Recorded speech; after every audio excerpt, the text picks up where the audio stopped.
शेतकरी बंधूंनो नमस्कार। Cucumber mosaic नावाचा हा जो रोग आहे ज्याला आपण CME म्हणतो, साधारणपणे हा 15 जुलैच्या नंतर आणि ऑगस्ट महिन्यामध्ये या रोगाची वाढ मोठ्या प्रमाणामध्ये होत असते।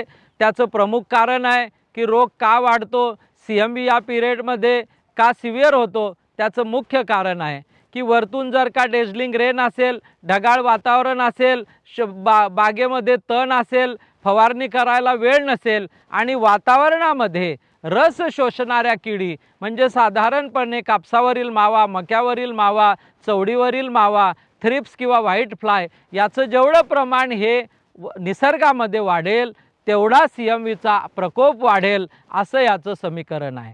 आणि म्हणून या छोट्या बागांमध्ये आपण पिवळे स्टिकी ट्रॅप लावले पाहिजे, ज्याच्यावरनं आपल्या लक्षामध्ये येतं की एका आठवड्यामध्ये किती कीड त्या स्टिकी ट्रॅपवरती आलेत आणि कॅच झालेत।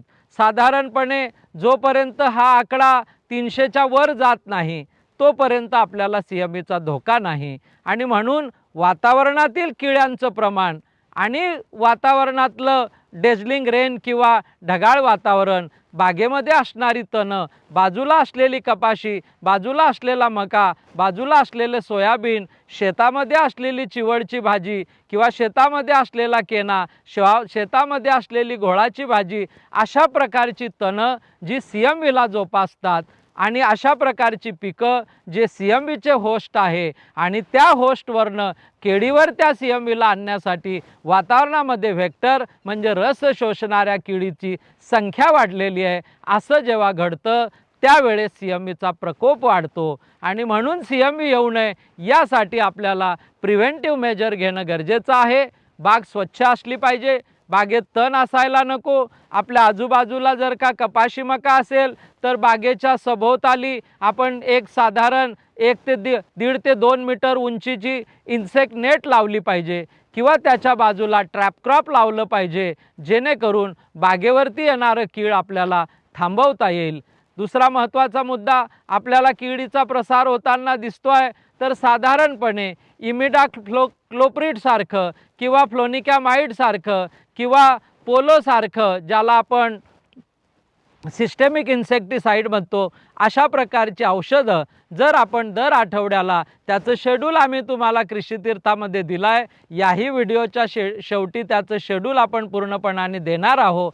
त्या औषधांच्या सोबत जर का आपल्याला थोडीशी ॲसिपेट पावडर असेल किंवा थोडंसं निंबोळीचं तेल असेल म्हणजे ऑइल असेल, निमार्क असेल किंवा त्यामध्ये थोड्या प्रमाणामध्ये मिनरल ऑइल जर का आपण घेतलं तर निश्चितपणाने आपण CMEला आळा घालू शकतो। एकच गोष्ट आपण ध्यानामध्ये ठेवा, तणांचं नियंत्रण आणि किडींचं नियंत्रण म्हणजे CMEचं नियंत्रण आहे, हे आपण लक्षामध्ये घेतलं पाहिजे।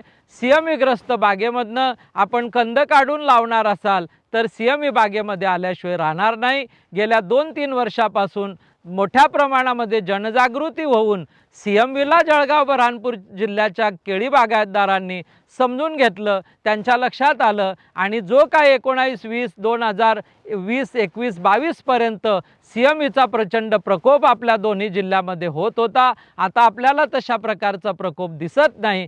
कारण CME हा कसा येतो आणि त्याचं नियंत्रण कसं केलं पाहिजे हे आता केळी बागायतदारांना ज्ञात झालं, त्यामुळे CMEचं प्रमाण कमी झालं।